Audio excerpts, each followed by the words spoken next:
Students we will discuss about the important news और उससे related जो इन्फॉर्मेशन है हमारे यूपीएससी के एग्ज़ाम के पर्सपेक्टिव से इम्पोर्टेंट, उसके बारे में हम डिस्कस करेंगे।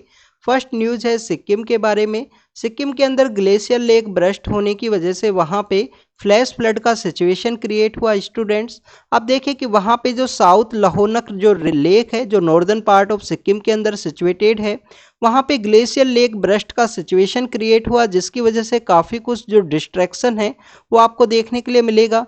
तीस्ता रिवर के अंदर ओवरफ्लो सिचुएशन क्रिएट हुई और जो हमारा चांगथुंग जो वहाँ पे डैम था, चांगथुंग नाम का जो डैम था वो कम्प्लीटली वहाँ पे डिस्ट्रॉय हुआ है। अगर हम बात करें स्टूडेंट्स, यहाँ पे जो हमारे लिए इम्पोर्टेंट है, एक तो आपको ग्लेशियर लेक्स के बारे में पता होना चाहिए। ग्लेशियर लेक्स आपको ग्लेशियर के आसपास का जो रीजन है उसी के अंदर देखने के लिए मिलता है। जैसे कि अगर हम बात करें हमारे इंडिया के पर्सपेक्टिव में, तो हमारे जो नॉर्दर्न स्टेट्स हैं, जो हिमालयन स्टेट्स हैं, उनके अंदर जो ग्लेशियर लेक्स हैं वो आपको देखने के लिए मिलती हैं। ऐसा ही एक ग्लेशियर लेक आउटब्रस्ट का सिचुएशन 2013 के समय जो केदारनाथ की नाम की जो जगह है उत्तराखंड के अंदर में, ये यूनाइटेड किंगडम नहीं है, उत्तराखंड है। उत्तराखंड के अंदर जो केदारनाथ नाम की जो जगह है वहाँ पे 2013 में एक फ्लैश फ्लड का सिचुएशन क्रिएट हुआ था, जिसके अंदर भी काफ़ी कुछ जो डिस्ट्रैक्शन है वो देखने के लिए मिला था। नेक्स्ट अगर हम बात करें, हमारे जो नॉर्दर्न हिमालय के जो स्टेट्स हैं वहीं पे ग्लेशियर लेक्स बनती हैं ग्लेशियर के आसपास के रीजन के अंदर में। अब देखिए कि ग्लेशियर से वाटर को रिसीव करेंगी, बट इनका टू मच कैपेसिटी से बाहर जब पानी इनको रिसीव होता है, कैपेसिटी से बाहर जो ओवरफ्लो करने लगेंगी और इसके अंदर वहाँ पे एक ब्रस्ट का सिचुएशन क्रिएट होगा। ये यहाँ पे कम्प्लीटली एक ब्रस्ट आउट होंगी, जिसकी वजह से ओवरफ्लो का जो सिचुएशन रिवर्स के अंदर देखने के लिए मिलेगा। वहाँ का जो आसपास का जो एरिया है वो कम्प्लीटली डिस्ट्रैक्शन वहाँ पे आपको देखने के लिए मिलता है। चांगथुंग डैम भी यहाँ पे डिस्ट्रॉय हुआ है, जहाँ पे बेसिकली वहाँ का जो हाइड्रो इलेक्ट्रिक जो प्रोजेक्ट्स हैं वो सिचुएटेड थे इस डैम के आसपास के रीजन के अंदर में। अगर हम बात करें स्टूडेंट्स, यहाँ पे एक तीस्ता रिवर के बारे में भी मेंशन किया गया है। तीस्ता रिवर को हमने कुछ दिन पहले भी डिस्कस किया था कि तीस्ता रिवर बेसिकली आपको जो सिक्किम का जो स्टेट है, जो हमारा सिक्किम का जो स्टेट है, सिक्किम का स्टेट, इसके अलावा वेस्ट बंगाल के अंदर आपको देखने के लिए मिलती है। ब्रह्मपुत्रा रिवर सिस्टम का ये पार्ट है। ब्रह्मपुत्रा का जो राइट बैंक ट्रिब्यूटरी आती है तीस्ता रिवर। अगर हम इसके ओरिजिन के बारे में बात करें, जो चांगथुंग का जो एरिया है वहाँ से ये ओरिजिन होती है और अब इसका ओवरफ्लो का सिचुएशन क्रिएट होने की वजह से वहाँ पे सिक्किम का जो रीजन है उसके अंदर काफ़ी कुछ जो डिस्ट्रैक्शन है वो क्रिएट हुआ है। तो यहाँ पे एक डिमांड की गई है कि जो ग्लेशियर लेक आउटब्रस्ट का सिचुएशन जो नॉर्दर्न पार्ट ऑफ इंडिया के जो नॉर्दर्न स्टेट्स हैं, हिमालयन स्टेट्स हैं, जिनके अंदर देखने के लिए मिलता है।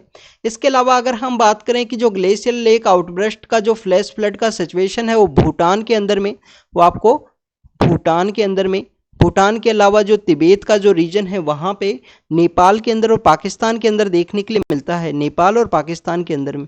तो क्यों ना यहाँ पे बेसिकली एक अर्ली वार्निंग सिस्टम है उसे लगा दिया जाए, इनका प्रॉपर जो चेकअप किया जाए, जिससे कि ग्लेशियर लेक जो आउटब्रस्ट का सिचुएशन है वो क्रिएट ना हो और फ्लैश फ्लड की वजह से इस तरीके से डिस्ट्रैक्शन ना हो। अगर हम सिक्किम के बारे में बात करें स्टूडेंट, सिक्किम का जो इंडिया के साथ में एसोसिएशन है वो आपको 1947 के समय देखने के लिए मिलेगा कि सिक्किम को इंडिया के अंदर में ऐड किया गया था, बट कम्प्लीटली जो ऑटोनॉमी है वो नहीं दी गई। उसके बाद में आप देखिए कि 1947 के समय इसको ऐड किया गया। बाद में आप देखिए कि वहाँ के लोगों का जो डिमांड है वो किया जाएगा। चौगियाल डायनेस्टी वहाँ पे रूल किया करती थी। चौगियाल्स के बारे में आपको पता होना चाहिए, चौगियाल डायनेस्टी वहाँ पे रूल किया करती थी। फिर 1974 के समय दो जो लास्ट के डिजिट हैं इनको इंटरचेंज कीजिए आप। 35 कॉन्स्टिट्यूशन अमेंडमेंट एक्ट के थ्रू इसको एज ए एसोसिएट स्टेट के रूप में, एज ए एसोसिएट स्टेट के रूप में ऐड किया गया। उस समय दो इंपॉर्टेंट जो प्रोविजन है वो ऐड किए गए थे 35 कॉन्स्टिट्यूशन अमेंडमेंट एक्ट के साथ में। एक तो आर्टिकल 2A है और एक आपको जो 10 शेड्यूल है, एक आपको जो आर्टिकल 2A है और एक आपको जो 10 शेड्यूल है वो देखने के लिए मिलेगा। बट वहाँ के लोगों का डिमांड था कि हमको कम्प्लीटली वे में इंडिया के साथ आप ऐड कीजिए, तो 36 कॉन्स्टिट्यूशन अमेंडमेंट एक्ट लाया गया हमारी गवर्नमेंट के द्वारा। आर्टिकल 2A और 10 शेड्यूल को डिलीट किया गया और सिक्किम को as a full fledge state के रूप में इंडिया के साथ में ऐड कर लिया गया। यहाँ पे एक स्पेशल पावर भी है सिक्किम को, 371 का जो एफ क्लोज है उसके अंदर एक स्पेशल पावर है कि सिक्किम का जो कंप्लीटली स्टेट है उसके अंदर एक सीट दी गई है लोकसभा की। तो जब भी कोई पर्सन वहाँ पे कंटेस्ट होगा, that person should originally belong करना चाहिए यहाँ से, सिक्किम से ही। किस लेक के अंदर में ग्लेशियर लेक आउटब्रस्ट का सिचुएशन क्रिएट हुआ है, ये फ्लैश फ्लड का, तो आपको लेक का नाम पता होना चाहिए। साउथ जो लहोनक लेक है जिसके अंदर ये सिचुएशन क्रिएट हुई है, हैजार्डियस सिचुएशन, जो कंटिन्यूस इसरो के द्वारा भी वहाँ पे मेंशन किया गया था कि हैजार्डियस लेक है, इसके अंदर जब भी वहाँ पे उसका कैपेसिटी से बाहर जो पानी रिसीव होगा तो वहाँ पे इस फ्लैश फ्लड का आपका सिचुएशन है वो देखने के लिए मिलेगा। This is all about the Sikkim. Next अगर हम बात करें स्टूडेंट्स, यहाँ पे स्नोफॉल के बारे में मेंशन किया गया था, इंडियन एक्सप्रेस न्यूज़पेपर के अंदर थी ये फोटो बेसिकली, कि मनाली जो लेह का जो रीजन है वहाँ पे स्नोफॉल देखने के लिए मिला है। मीन्स जो विंटर सेशन है उसका अराइवल का जो सिचुएशन है वो क्रिएट हुआ है। आने वाले समय में जो विंटर जो temperature northern part of India के अंदर आपको धीरे धीरे जो डिक्लाइन है वो देखने के लिए मिलेगा। एक ज्योग्राफी का एक टॉपिक है अक्टूबर हीट, एक ज्योग्राफी का टॉपिक है अक्टूबर हीट, उसके बारे में हमने कुछ दिन पहले डिस्कस किया था कि आप इसके बारे में एक बार जरूर से रीड करना। काफ़ी बार ये क्वेश्चन पूछ लिया जाता है कि मानसून का जो विड्रॉल के बाद में आपको जो इंस्टेंट एक समय एक साथ जो हीट देखने के लिए मिलती है नॉर्दर्न पार्ट ऑफ इंडिया के अंदर में, जिसको किस नाम से जाना जाता है, तो उसका नाम है अक्टूबर हीट। एक ज्योग्राफी का ये टॉपिक है। नेक्स्ट अगर हम बात करें स्टूडेंट्स लद्दाख के बारे में है, लद्दाख का जो ऑटोनोमस हिली डेवलपमेंट काउंसिल है वहाँ पे पोलिंग का वहाँ पे जो इलेक्शंस हुए हैं 2019 के समय जम्मू एंड कश्मीर एंड लद्दाख को सेपरेट किया गया था उस 2019 के समय गवर्नमेंट के द्वारा। और आप देखें कि उस समय से यहाँ पे जो ऑटोनोमस हिली एरिया है उसके अंदर जो काउंसिल्स हैं वो क्रिएट की गई। से यहाँ पे लद्दाख का एक डिमांड और था कि हमको जो 6 शेड्यूल है उसके पर्सपेक्टिव में ऐड किया जाए, क्योंकि 6 शेड्यूल में आपको ऑटोनोमस डेवलपमेंट काउंसिल है वो देखने के लिए मिलती है, जिसके अंदर 30 मेंबर होते हैं, 26 मेंबर सिलेक्टेड होते हैं, 4 मेंबर्स यहाँ पे नॉमिनेट होंगे।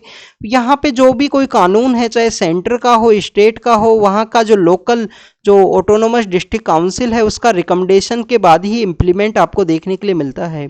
प्रेजेंट समय में 6 शेड्यूल में इनका जो ऐड करने का डिमांड है, प्रेजेंट समय में 4 स्टेट हैं, वहाँ पे आसाम है, प्रेजेंट समय में आसाम है, वहाँ पे मेघालय है, आसाम मेघालय है, त्रिपुरा है और मिजोरम है। याद रखना स्टूडेंट्स कि यहाँ पे कौन सा स्टेट नहीं है, मणिपुर यहाँ पे नहीं है हमारे जो 6 शेड्यूल के अंडर में।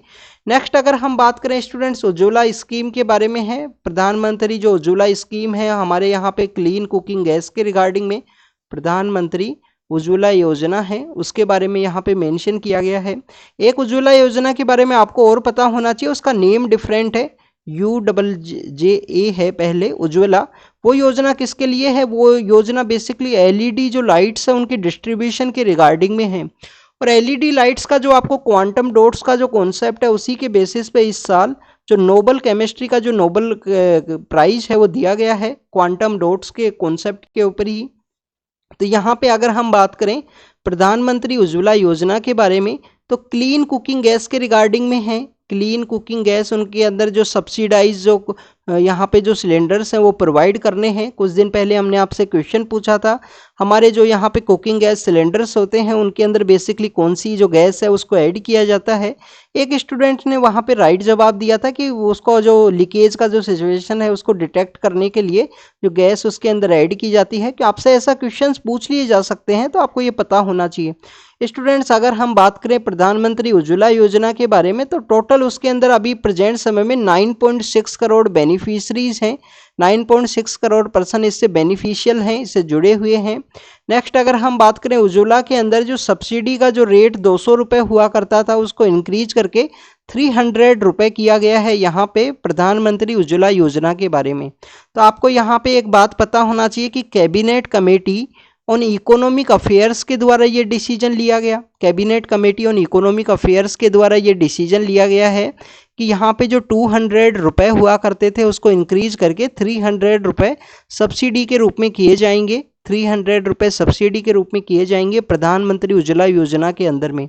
अब आप देखिए कि कैबिनेट कमेटीज़ के बारे में जब भी हम रीड करते हैं स्टूडेंट, कैबिनेट कमेटी और पार्लियामेंट्री कमेटी है दोनों डिफरेंट हैं। कैबिनेट कमेटी के अंदर मैक्सिमम आपको जो कैबिनेट के जो मिनिस्टर्स हैं, जो हायर मिनिस्टर्स हैं, वो ही आपको देखने के लिए मिलते हैं। आप देखिए कि कैबिनेट कमेटी इंडिया के अंदर प्रेजेंट समय में टोटल नंबर 8 कमेटी हैं। पहले 6 हुआ करता था 2019 के अंदर जब हमारे यहाँ पे जनरल इलेक्शन हुआ। उसके बाद में गवर्नमेंट के द्वारा एक तो स्किल के रिगार्डिंग में एक नई कमेटी कॉन्स्टिट्यूट की और एक कमेटी आपको इन्वेस्टमेंट के रिगार्डिंग में देखने के लिए मिलेगी। पहले टोटल 6 हुआ करती थी, अब 8 हैं। ये गवर्नमेंट के ऊपर डिपेंड करता है कि कितनी कैबिनेट कमेटी उनको बनानी है। नेक्स्ट अगर हम बात करें स्टूडेंट्स, कैबिनेट कमेटी मैक्सिमम जो कैबिनेट कमेटी हैं आउट ऑफ 8 टोटल जो 6 कमेटी हैं वो हेड की जाती हैं ऑनरेबल पीएम सर के द्वारा। ऑनरेबल पीएम के द्वारा हेड की जाती हैं 6 कैबिनेट कमेटी। 2 कौन सी कमेटी है जो हेड नहीं की जाती पीएम सर के द्वारा? एक अकोमोडेशन कमेटी है। अकोमोडेशन का जो कैबिनेट कमेटी है, सॉरी एसीसी तो अपॉइंटमेंट कमेटी हुआ, अकोमोडेशन का जो कमेटी है, जो मीन्स जो हमारे मेंबर ऑफ पार्लियामेंट है उनको कौन सा जो हाउस है वो अलोकेट होगा, ये कमेटी किसके द्वारा हेड की जाती है? मिनिस्टर ऑफ होम अफेयर्स के द्वारा। और एक और कमेटी है कैबिनेट कमेटी, वो पार्लियामेंट्री कमेटी, जो किसके द्वारा हेड की जाती है वो आपको यहाँ पे पता होना चाहिए। तो पार्लियामेंट्री कमेटी और अकोमोडेशन का जो कमेटी है वो यहाँ पे हेड नहीं की जाती पीएम के द्वारा। और मैक्सिमम जो 6 कमेटी है कैबिनेट का वो यहाँ पे पीएम सर के द्वारा हेड की जाती हैं। कैबिनेट कमेटियों ने इकोनॉमिक अफेयर्स के द्वारा ये डिसीजन लिया गया पीएम उज्ज्वला योजना के अंदर, जो यहाँ पे सब्सिडी का जो प्राइस है उसको इंक्रीज किया जाएगा। स्टूडेंट्स, क्रिकेट एक गेम है, गेम का जो वर्ल्ड कप का एक टूर्नामेंट होता है, काफ़ी पॉपुलर गेम है इंडिया के अंदर में। इसका वर्ल्ड कप का जो 13th number of world cup है ये इंडिया के अंदर ऑर्गेनाइज हो रहा है प्रेजेंट समय में, और आज ये स्टार्ट होगा। तो आपको यहाँ पे इससे रिलेटेड लिटिल बिट इन्फॉर्मेशन पता होनी चाहिए स्टूडेंट्स। एक तो इनका बॉडी है, इंटरनेशनल जो क्रिकेट का जो बॉडी है उसको बोलते हैं आईसीसी, जिसके द्वारा ये जो क्रिकेट के जो टूर्नामेंट्स है वो ऑर्गेनाइज किए जाते हैं। 1975 के समय फर्स्ट टाइम जो वर्ल्ड कप है वो ऑर्गेनाइज किया गया था। और ये वनडे जो मैच होते हैं, एक दिन का जो मैच होते हैं, जिनको ओडीआई के रूप से हम जानते हैं, ये ओडीआई मैचेज का यहाँ पे बेसिकली वर्ल्ड कप है जो 1975 के समय स्टार्ट हुआ था। इनिशियल फेज के अंदर जो इंग्लैंड के अंदर तीनों जो वर्ल्ड कप हैं इंग्लैंड के अंदर हुए थे, 1975, 1979 और 1983। ये तीनों वर्ल्ड कप कहाँ पे हुए थे? इंग्लैंड के अंदर में हुए थे। 1983 का जो वर्ल्ड कप है वो इंडिया के द्वारा जीता गया था, हमारे कैप्टन हुआ करते थे कपिल देव। फिर 2011 के समय हमने फिर से जीता, उस समय एमएस धोनी है वो कैप्टन हुआ करते थे। और अभी 2023 के अंदर है इंडिया के अंदर, ये बेसिकली क्रिकेट का टूर्नामेंट इंडिया के अंदर ऑर्गेनाइज होगा। स्टूडेंट्स, यहाँ पे आपको ये पता होना चाहिए कि इंडिया के द्वारा ये टूर्नामेंट कब कब ऑर्गेनाइज किया गया। 1987 के समय इंडिया ने इसको ऑर्गेनाइज किया था, 1987 के समय इंडिया ने ऑर्गेनाइज किया, 2011 के समय, और 2023 का जो भी क्रिकेट का टूर्नामेंट है इंडिया के द्वारा ऑर्गेनाइज होगा।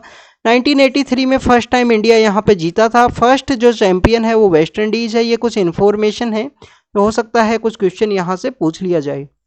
नेक्स्ट अगर हम बात करें, ईडी को सुप्रीम कोर्ट के द्वारा डायरेक्शन दिया गया है कि जब भी किसी पर्सन को आप यहाँ पे अरेस्ट करो तो उसको जो ग्राउंड ऑफ अरेस्ट है कि क्यों आपने उसको अरेस्ट किया, उसका जो ग्राउंड है उसको ज़रूर से बताया कीजिए। तो ये यहाँ पे ईडी को एक बेसिकली बताया गया है सुप्रीम कोर्ट के द्वारा। एनफोर्समेंट डायरेक्टरेट के बारे में आपको ज़रूर से पता होना चाहिए, काफ़ी कुछ न्यूज़ के अंदर है। प्रेजेंट समय में 1957 के समय इसको इस्टेब्लिश किया गया। कौन सी मिनिस्ट्री के अंडर में आता है, ये आपका यहाँ पे होमवर्क है। कौन सी मिनिस्ट्री के अंडर में आता है एनफोर्समेंट डायरेक्टरेट? तो ईडी कौन सी मिनिस्ट्री के अंडर में है, ये आप जरूर से बताना। स्टूडेंट्स, जो हमारे यहाँ पे हल्दी होती है, टर्मरिक जो होती है, टर्मरिक का बेसिकली एक बोर्ड है, उसको कॉन्स्टिट्यूट किया गया है। जैसे कुछ दिन पहले हमने रबर बोर्ड के बारे में डिस्कस किया था, कॉफ़ी बोर्ड के बारे में, टी बोर्ड के बारे में। यूपीएससी ऐसे क्वेश्चंस पूछती है जो कभी एनसीईआरटी के अंदर भी जो मेंशन है। तो एक नया बोर्ड है जिसको यहाँ पे कॉन्स्टिट्यूट किया गया है, टर्मरिक का बोर्ड, हल्दी का जो बोर्ड है। इंडिया के अंदर सबसे ज़्यादा जो हल्दी है वो कहाँ पे उगाई जाती है, ये आपको पता होना चाहिए। इंडिया, एक तो आपको ये देखिए कि टर्मरिक के बारे में जब भी हम बात करेंगे हल्दी के बारे में, तो आपको ये पता होना चाहिए कि 80% जो हल्दी है वर्ल्ड के अंदर, जो 80% जो हल्दी है वो इंडिया के अंदर ही उगाई जाती है। इंडिया ही इसका लार्जेस्ट प्रोड्यूसर है, लार्जेस्ट कंज्यूमर है और लार्जेस्ट एक्सपोर्टर है हल्दी का। सबसे ज़्यादा इंडिया के अंदर कंज्यूम होती है, क्योंकि इंडिया का जो बेसिकली कुकिंग सिस्टम है इन सभी के अंदर में इस टर्मरिक है उसको यूज़ किया जाता है। अगर हम बात करें पोटेंशियल हेल्थ के बेनिफिट भी इसकी वजह से आपको देखने के लिए मिलते हैं। एंटी इन्फ्लेमेटरी इसकी जो यहाँ पे कुछ पॉजिटिव इसके बेनिफिट हैं। एंटीऑक्सीडेंट की जो क्वालिटी है, एंटी इन्फ्लेमेटरी जो क्वालिटीज़ हैं वो आपको देखने के लिए मिलती हैं। सबसे ज़्यादा इंडिया के अंदर जो हल्दी है वो महाराष्ट्र के अंदर उगाई जाती है, और सेकंड नंबर पे जो हल्दी है वो आपको तेलंगाना के अंदर देखने के लिए मिलेगी। तो अभी इसके बोर्ड को कॉन्स्टिट्यूट किया गया है सेंट्रल गवर्नमेंट के द्वारा। कहाँ पे इसका हेडक्वार्टर होगा ये कुछ आने वाले समय में पता लगेगा। अभी प्रेजेंट समय में इसका बोर्ड कॉन्स्टिट्यूट किया गया है, तो हो सकता है हमारे एग्जाम के पर्सपेक्टिव से एक क्वेश्चन पूछ लिया जाए कि इसका हेडक्वार्टर कहाँ है। आयुष मिनिस्टर और जो अलग अलग जो मिनिस्ट्रीज के जो मेंबर्स हैं, फार्मास्यूटिकल है, हमारा एग्रीकल्चर मिनिस्टर हैं, उन सभी के जो डेलीगेशंस हैं उन मिनिस्ट्रीज के, वो भी इस बोर्ड के अंदर रहेंगे चेयरमैन के अलावा में। नेक्स्ट अगर हम बात करें स्टूडेंट्स, यहाँ पे आपको पता होगा झारखंड मुक्ति मोर्चा का एक ब्राइबरी का जो केस है, जो कुछ दिन पहले हमने डिस्कस भी किया था, मैंने टेलीग्राम के अंदर उसका जो न्यूज़ है वो शेयर किया गया था। स्टूडेंट्स यहाँ पे क्या हुआ, एक पीवी नरसिम्हा राव केस है। पीवी नरसिम्हा राव केस के थ्रू आर्टिकल 105 जो हमारा कॉन्स्टिट्यूशन का है, और 194 जो हमारा कॉन्स्टिट्यूशन का आर्टिकल है, बेसिकली ये क्या देते हैं, ये यहाँ पे आपको इम्यूनिटीज़ प्रोवाइड करते हैं। ये यहाँ पे आपको इम्यूनिटीज़ को प्रोवाइड करते हैं मेंबर ऑफ पार्लियामेंट को, पार्लियामेंट्री प्रिविलेज है इनको मेंबर ऑफ पार्लियामेंट को, और मेंबर ऑफ लेजिस्लेटिव असेंबलीज को। तो उसी के अगेंस्ट में ये केस है जो हायर बेंच को यहाँ पे रेफर किया गया है, जिसमें गवर्नमेंट का पक्ष ये है कि हम यहाँ पे जो झारखंड मुक्ति मोर्चा का जो ब्राइबरी का केस है उसके अंदर मेजर जो वर्डिक्ट जो है उसको रोंगली यहाँ पे बताया गया, डेट सेंटर का यहाँ पे ये बेसिकली उनका ये पक्ष है, उनका ये मानना है। तो आपको ये पता होना चाहिए कि उस केस के बाद में यहाँ पे बेसिकली ये जो प्रिविलेज हैं वो आपको यहाँ पे एग्जिस्टेंस के अंदर में आए, और ये प्रिविलेज के अंदर में कुछ यहाँ पे जो प्रोविजंस है वो ऐड किए गए उस पीवी नरसिम्हा राव केस के बारे में। ये हमने ऑलरेडी डिस्कस किया है इसको एक बार। नेक्स्ट अगर हम बात करें स्टूडेंट्स, यहाँ पे बात की गई है सैटेलाइट के बारे में कि सैटेलाइट की वजह से हमारा जो आउटशाइनिंग जो यहाँ पे स्टार्स हैं उनको इफेक्ट होता है। आप देखिए कि अगर सैटेलाइट यहाँ पे होगी तो हमारा जो डार्क जो स्काई है वो यहाँ पे ऑब्जर्व नहीं होगा, उसी को यहाँ पे मेंशन किया गया है। साइंस का जो पेज था वो उसके ऊपर ये मेंशन था। स्टूडेंट्स आपको ये पता होना चाहिए कि लास्ट ईयर 2022 के अंदर हमारी गवर्नमेंट के द्वारा लद्दाख का जो रीजन है, हमारे कंट्री का, वहाँ पे क्या बनाया हमने, dark sky reserve. Dark sky reserve कहाँ है, जो चांगथांग प्लेट्यू का जो रीजन है ना उसी के आसपास वो सिचुएटेड है। डार्क स्काई रिजर्व है क्या, बेसिकली डार्क स्काई रिजर्व के अंदर ये किया जाएगा कि हमारा जो स्काई है उसके अंदर में कोई भी जो यहाँ पे आर्टिफिशियल लाइट है, जैसे हम इलेक्ट्रिसिटी के पर्सपेक्टिव से जो लाइट यूज़ करते हैं, उस आसपास के रीजन के अंदर में कोई भी लाइट्स है उसको यूज नहीं किया जाएगा। जो हाउस होल्ड वहाँ पे सिचुएटेड हैं उनको बेसिकली काफ़ी मोटे जो कर्टन्स हैं वो प्रोवाइड किए गए हैं जिससे कि आप लाइट को यूज ना कीजिए। और डार्क स्काई रिजर्व वहाँ पे कॉन्स्टिट्यूट किया गया कि स्काई को यहाँ पे ऑब्जर्व किया जाएगा। हेनले नाम का भी एक जगह है लद्दाख के अंदर में जहाँ पे अलग अलग जो चीज़ें हैं वो सिचुएटेड हैं हमारी। काफ़ी कुछ ऑब्जर्वेटरीज आपको लद्दाख के अंदर देखने के लिए मिलेंगी। तो डार्क स्काई रिजर्व का मेन काम क्या है कि स्काई के अंदर जो नाइट के समय जो लाइट का जो पोल्यूशन है उसको रिड्यूस करना है और स्काई को कंप्लीटली वे में ऑब्जर्व करना है। This is all about the dark sky reserve. Same concept यहाँ पे मेंशन किया गया है कि सैटेलाइट का वहाँ पे होने की वजह से स्काई का जो काफ़ी डिफिकल्ट हुआ है। This is all about the students dark sky के बारे में। नेक्स्ट अगर हम बात करें केमिस्ट्री का जो नोबेल प्राइज़ है उसके बारे में है, हमने ऑलरेडी डिस्कस किया है कि क्वांटम डॉट से रिलेटेड जो 3 पर्सन्स है उनको ये प्राइज़ दिया गया है केमिस्ट्री का। इससे पहले हमने फिजिक्स के बारे में भी डिस्कस किया था स्टूडेंट्स की फिजिक्स के अंदर जो हेटेरोस्टेट का जो प्रोसेस है। हेटेरोस्टेट का प्रोसेस क्या है कि किसी भी मैटर के अंदर किस तरीके से इलेक्ट्रॉन्स का एक्टिविटी होता है उसको स्लोली वे में कैसे देखा जाए उसके बारे में दिया गया है। फिजिक्स का जो प्राइज है केमिस्ट्री का क्वांटम डॉट्स के ऊपर में दिया गया है। क्वांटम डॉट्स का कॉन्सेप्ट है क्या? क्वांटम डॉट्स बेसिकली एक आपको डेविएंट जो बिहेवियर है, स्मॉल जो नैनो पार्टिकल्स का जो डेविएंट बिहेवियर है वो आपको देखने के लिए मिलेगा। और ये डेविएंट बिहेवियर जो नैनो पार्टिकल्स का जो अराइज होता है क्वांटम इफेक्ट्स की वजह से, वेरी स्मॉल क्रिस्टल है, इसके अंदर पेक्यूलर प्रॉपर्टीज हैं जो यहाँ पे एप्लीकेशंस के अंदर में प्रेजेंट समय में पाई जाती हैं। क्वांटम डॉट्स का जो टेक्निक है जिसके अंदर हमारे यहाँ पे नई एज के अंदर जो एलईडी लाइट्स हैं, जो क्वांटम कंप्यूटर्स हैं, उसके अंदर इसका यूज़ है वो आपको देखने के लिए मिलता है। This is all about the Nobel chemistry prize. जो नोबेल केमिस्ट्री प्राइज है वो दिया गया है क्वांटम डॉट्स के रिगार्डिंग में। नोबेल प्राइज के बारे में हमने डिस्कस किया था 1901 के समय अल्फ्रेड जो नोबेल हैं उनके याद के अंदर ये स्टार्ट किए गए। आपको ये ज़रूर से पता होना चाहिए क्या ये कंटिन्यूअस हैं, क्या 1901 से लेकर जो हमारा 2023 का जो समय है उस समय तक ये क्या ये कंटिन्यू है, क्या किसी समय इसके अंदर डिसकंटिन्यूटी आई थी, तो उसके बारे में आपको पता होना चाहिए। नेक्स्ट अगर हम बात करें स्टूडेंट्स, मेडिसिन के बारे में भी हमने कुछ दिन पहले डिस्कस किया था। फर्स्ट जो नोबेल प्राइज है वो मेडिसिन के बारे में था, फिर फिजिक्स के बारे में जो एट्रोस्टेट के बारे में है, जो एट्रोस्टेट के बारे में है। मेडिसिन का किसके रिगार्डिंग में, मैसेंजर जो आरएनए जो हमारा वैक्सीन बनाया गया है मैसेंजर आरएनए का, उसके रिगार्डिंग में है। और क्वांटम डॉट्स है केमिस्ट्री के बारे में। आज जो नोबेल प्राइज दिया जाएगा वो लिटरेचर का होगा। नेक्स्ट अगर हम बात करें स्टूडेंट्स, आम आदमी पार्टी के एक पॉलिटिकल लीडर हैं जिनको अरेस्ट किया गया है। लिक्कर का कोई केस चल रहा है दिल्ली के अंदर में, लिक्कर पॉलिसी का कुछ स्कैम केस है जिसके रिगार्डिंग में ईडी के द्वारा उनको अरेस्ट किया गया। स्टूडेंट्स यहाँ पे सुप्रीम कोर्ट का एक जजमेंट था कि क्यों ना आप आम आदमी पार्टी को ही कंप्लीट जो पॉलिटिकल पार्टी है उसको ही अक्यूज्ड बना दीजिए इस लिक्कर पॉलिसी केस के अंदर में। पिछले कुछ समय से जो एजेंसीज का विजिलेंटिज्म या एजेंसीज का जो एक्टिविज्म देखने के लिए मिला उसके रिगार्डिंग में सुप्रीम कोर्ट का ये बेसिकली यहाँ पे एक जो यहाँ पे उनका एक कमेंट था। नेक्स्ट अगर हम बात करें स्टूडेंट्स आम आदमी पार्टी के बारे में, आपको ये पता होना चाहिए कि जो आम आदमी पार्टी है वो एक नेशनल पार्टी है।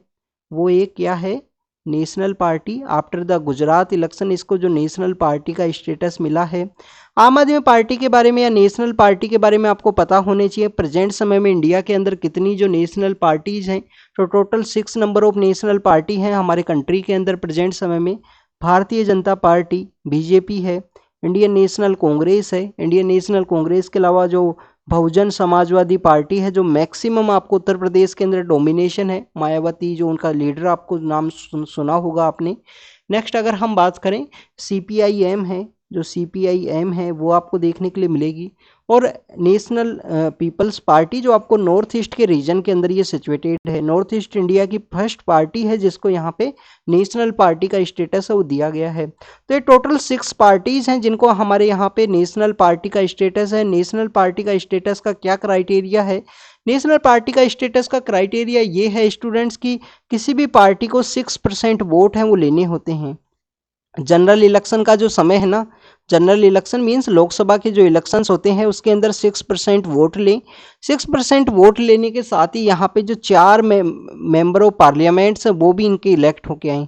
अब ये 6% वोट कहाँ पे लेने हैं, ये 6% वोट लेने हैं 4 या 4 से ज़्यादा, 4 या मोर देन 4, 4 या 4 से ज़्यादा ऐसे कोई स्टेट्स हैं जहाँ पे उसके द्वारा मिनिमम 4 है, मतलब कि 4 स्टेट के अंदर में 6% वोट सिक्योर करे। जैसे गुजरात है, महाराष्ट्र है, इसके अलावा मध्य प्रदेश है, राजस्थान है, इन सभी स्टेट्स के अंदर में 6% वोट अगर सिक्योर करते हैं और इसके अलावा 4 मेंबर ऑफ पार्लियामेंट भी इलेक्ट होकर आते हैं, चाहे वो 4 एक स्टेट से आए या दूसरे स्टेट से आए कोई मैटर नहीं करता, तो वो पार्टी को यहाँ पे नेशनल पार्टी का स्टेटस दे दिया जाएगा। ये एक क्राइटेरिया है।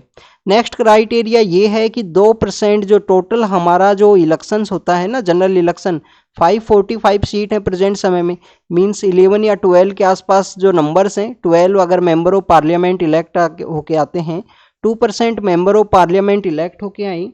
बट ये जो 2% जो मेंबर ऑफ पार्लियामेंट इलेक्ट होके आए ये 3 अलग अलग स्टेट से आई, मींस एक स्टेट से ना आई, किसी 3 स्टेट से आए, किसी स्टेट से यहाँ पे 2 आई, किसी से 6 आई, किसी से 8 आई। तो यहाँ पे इतने अगर मेंबर ऑफ पार्लियामेंट है तो उसको नेशनल पार्टी का स्टेटस दे दिया जाता है। थर्ड क्राइटेरिया ये है कि 4 ऐसे स्टेट्स हो, मिनिमम 4 ऐसे स्टेट्स जहाँ पे वो पार्टी क्या हो, उसको स्टेट पार्टी का स्टेटस हो, कि उस पार्टी को स्टेट पार्टी का अगर स्टेटस दे दिया गया है तो वो नेशनल पार्टी बन जाती है। आप देखिए कि हमारे यहाँ पे आपने तृणमूल कांग्रेस का नाम सुना होगा, ममता बनर्जी का जो पार्टी है वो 4 स्टेट्स के अंदर स्टेट पार्टी हुआ करती थी पहले, उसको भी नेशनल पार्टी का स्टेटस था। फिर हमारे यहाँ पे जो नेशनल जो एनसीपी है, एनसीपी जो कहाँ से रूल करती है, शरद पवार का जो पार्टी है, जो शुगर केन का पॉलिटिक्स आपको मैक्सिमम देखने के लिए मिलता है कि मिल जो शुगर की जो मिल्स होती है ना, शुगर केन एंड शुगर की जो मिल्स है उनका उस बेल्ट के रीजन के अंदर ये पॉलिटिक्स करते हैं बेसिकली। तो वो पार्टी भी पहले हुआ करती थी यहाँ पे नेशनल पार्टी, और इसके अलावा जो सीपीआई नाम की जो पार्टी है, जो सीपीआई नाम की पार्टी है वो भी नेशनल पार्टी का उनको स्टेटस था, अब उनका रिमूव कर दिया गया है क्योंकि इस क्राइटेरिया के अंडर वो फिट नहीं हुए। अब आपको रीड क्या करना है, आपको रीड करना है स्टेट पार्टी का क्या क्राइटेरिया है, कि किसी भी पार्टी को स्टेट पार्टी का जो स्टेटस दिया जाता है ना उसका क्या क्राइटेरिया है। कुछ दिन पहले हमने इलेक्शन फंडिंग के रिगार्डिंग में एक टॉपिक को रीड किया था, electoral bond.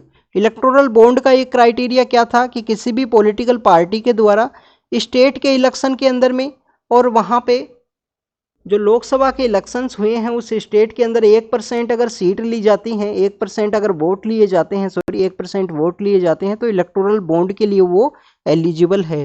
This is all about the supreme court का जजमेंट। आम आदमी पार्टी, उसके एक पॉलिटिकल लीडर को भी अरेस्ट किया गया है प्रेजेंट समय में। नेक्स्ट अगर हम बात करें स्टूडेंट्स, नेक्स्ट न्यूज है हैंड कफ के बारे में, हथकड़ी जो लगाई जाती है उसके बारे में। स्टूडेंट्स, हैंड कफिंग को बेसिकली आर्टिकल 21 में इसके अगेंस्ट में माना गया है। आर्टिकल 21 क्या है? आर्टिकल 21 है right to life. But right to life क्या सिंपली लाइफ है? डिग्निफाइड लाइफ का आपको प्रोविजन अवेलेबल है। तो हैंड कप ओनली कोई इमरजेंसी का जो सिचुएशन है उसी समय में किया जा सकता है। ये अपोजिशन जो पार्टी है, अरविंद केजरीवाल जो आम आदमी पार्टी के लीडर हैं, उसके अगेंस्ट में ऐसा कमेंट किया गया।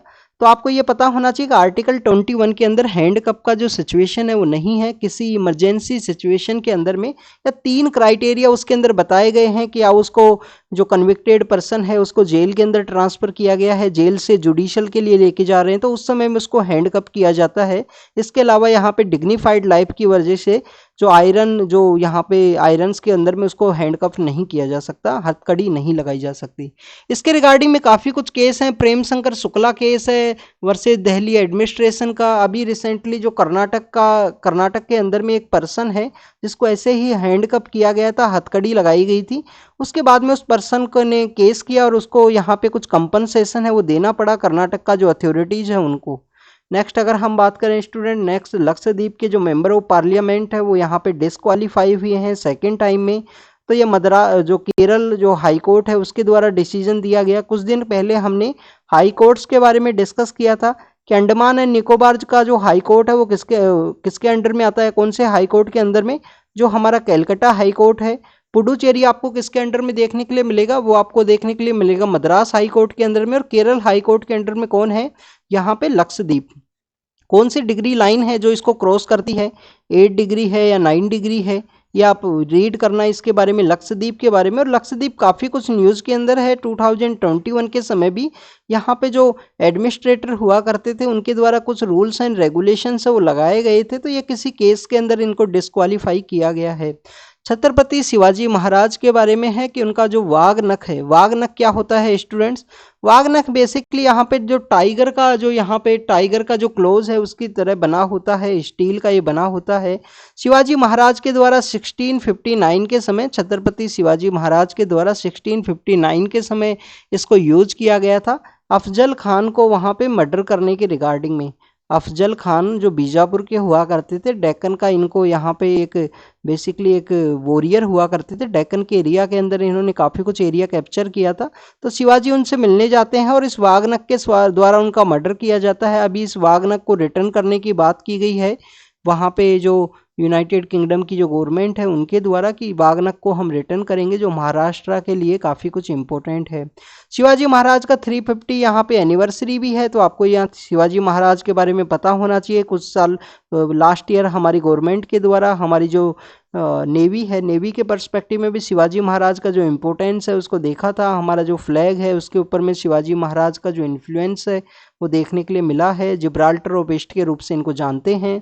नेक्स्ट हमारा मानसून के बारे में है कि मानसून विंड्स यहाँ पे मानसून का जो यहाँ पे प्रोडक्टिविटी है काफ़ी कम देखने के लिए मिली है। हमारे जो इंटीरियर के जो रीजन्स हैं, जैसे आप देखिए कि ये हमारा वेस्टर्न घाट है, सपोज कीजिए ये हमारा वेस्टर्न घाट है, तो आप देखना कि वेस्टर्न घाट का जो वेस्टर्न पार्ट है उसके अंदर मानसून की जो विंड्स हैं वो ज़्यादा देखने के लिए मिलती हैं, रेनफॉल आपको ज़्यादा वहाँ पे देखने के लिए मिलेगी। और वो जो वेस्टर्न घाट का जो ईस्टर्न पार्ट है वो हमेशा आपको डेफिसिट रीजन के रूप में देखने के लिए मिलता है।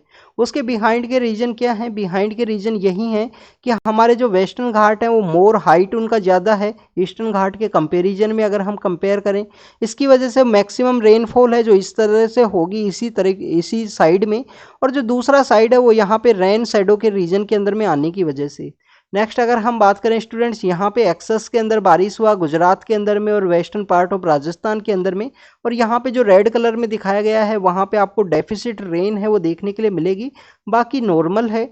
मानसून विंड्स के बारे में अगर हम बात करें, जून के अंदर में काफ़ी लेट आया स्टार्टिंग में, फिर जो जून एंड जुलाई का जो मंथ है उसके अंदर में देखिए कि कैसे जो नॉर्दर्न पार्ट ऑफ इंडिया के अंदर फ्लड का सिचुएशन क्रिएट हुआ। अगस्त कंप्लीटली ड्राई रहा, अगस्त कंप्लीटली ड्राई रहा, यहाँ पे अल्नीनो का भी इफेक्ट है। और इसके अलावा अगर हम बात करें जो इंडियन ओशन डाइपोल है उसका भी इफेक्ट आपको देखने के लिए मिलेगा। और फिर सितंबर में फिर से जो मानसून है वो देखने के लिए मिला है। तो this is all about the monsoon का जो इस साल का हिस्ट्री रहा उसके बारे में हमने डिस्कस किया। नेक्स्ट अगर हम बात करें स्टूडेंट्स, मैरी टाइम के बारे में है, इको फ्रेंडली मैरी टाइम की बात की गई है। तो जब भी मैरी टाइम की बात आती है तो आपको यहाँ पे कुछ कन्वेंशन है जिनके बारे में पता होना चाहिए, जो मैरी टाइम पोल्यूशन को कंट्रोल करते हैं। हमारी गवर्नमेंट की ये रिस्पॉन्सिबिलिटी है कि यहाँ पे मैरी टाइम सेक्टर जो कि हमारी इकोनॉमिक डेवलपमेंट के लिए भी एक इम्पोर्टेंट रोल प्ले करेगा आने वाले समय में, और गवर्नमेंट इसको यहाँ पे ग्रीन शिपिंग जो प्लान है उसको यहाँ पे एग्जीक्यूट करे। आप देखिए कि 1972 के समय लंदन कन्वेंशन आया। 1972 के समय लंदन कन्वेंशन है जो मैरी टाइम पोल्यूशन के रिगार्डिंग में ही है। और 1973 के समय जो मार्पोल कन्वेंशन है, जो मार्पोल कन्वेंशन है ये आपको पता होने चाहिए। London convention and MARPOL convention all is regarding the maritime safety and security. Next students, Maldives के बारे में है, वहाँ पे एक नई पॉलिटिकल जो रिजाइम है वो वहाँ पे आई है। उसका मेनली कैंपेन के दौरान एंटी इंडिया जो सेंटीमेंट्स हैं वो आपको देखने के लिए मिले हैं कि इंडिया की जो यहाँ पे जो भी सपोर्ट है उसको हम विड्रॉ करेंगे, उनको यहाँ से निकाल देंगे। इससे पहले भी जो वहाँ पे पॉलिटिकल लीडर हुआ करते थे उनका एंटी इंडिया जो एंटी इंडिया इन्फ्लुएंस या एंटी इंडिया जो मूवमेंट है वो आपको उधर देखने के लिए मिलेगा। तो इंडियन पीएम के द्वारा यहाँ पे अपने जो डिप्लोमेट्स हैं उनके द्वारा जो मैसेज है उनको डिलीवर किया गया है। इंडिया ने मालदीव को हमेशा सपोर्ट किया है, चाहे 2014 के समय इनका जो सोल्ट वाटर को या समुद्र का जो पानी है जिसका यहाँ पे डिसैलिनेशन करते हैं उसको फ्रेश वाटर के रूप में कन्वर्ट करते हैं, उसके फेलियर के सामने हमने जो पानी का सप्लाई करना हो, 1987 के समय में यहाँ पे ऑपरेशन कैक्टस के थ्रू यहाँ पे जो कूप का सिचुएशन होने वाला था लिट्टे के साथ में, तो लिट्टे के साथ में जो लिट्टे क्या है स्टूडेंट्स, लिट्टे है बेसिकली यहाँ पे जो हमारा जो श्रीलंका है कोलंबो, उसके अंदर में जो लिबरेशन ऑफ तमिल टाइगर इलम जो हुआ करता था, लिबरेशन ऑफ तमिल टाइगर इलम नाम से जो हुआ करता था, प्रभाकरण के द्वारा चलाया गया था नॉर्दर्न पार्ट ऑफ श्रीलंका में, जाफना का जो रीजन है वहाँ पे। तो उसी के द्वारा यहाँ पे जो मालदीव का जो रीजन है वहाँ पे कूप के लिए करने वाले थे, तो इंडिया ने ऑपरेशन कैक्टस है वो लॉन्च किया था और यहाँ पे बचाया गया था। तो काफ़ी कुछ हमारा यहाँ पे सपोर्ट रहा है, हमने काफ़ी कुछ वहाँ पे प्रोवाइड किया है। तो आप देखिए कि हमारा मैसेज डिलीवर हुआ है कि एंटी इंडिया सेंटीमेंट्स को इस तरीके से कैरी आउट करने का सही नहीं है। This is all about the today's discussion. जो भी इंपॉर्टेंट फैक्ट डाटा है उनको हमने डिस्कस किया। Thank you students, thank you very much.